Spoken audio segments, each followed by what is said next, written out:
not ready for this. अभी मजा आएगा ना भिड़ो।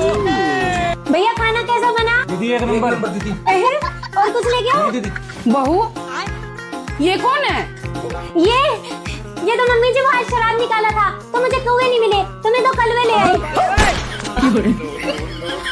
पर श्राद्ध किसका निकाला है तूने? मम्मी जी आपका।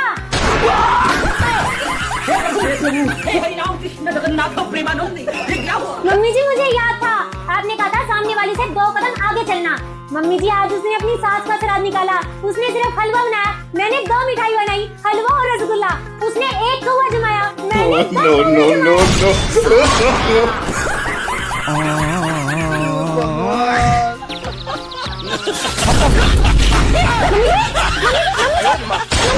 No, no,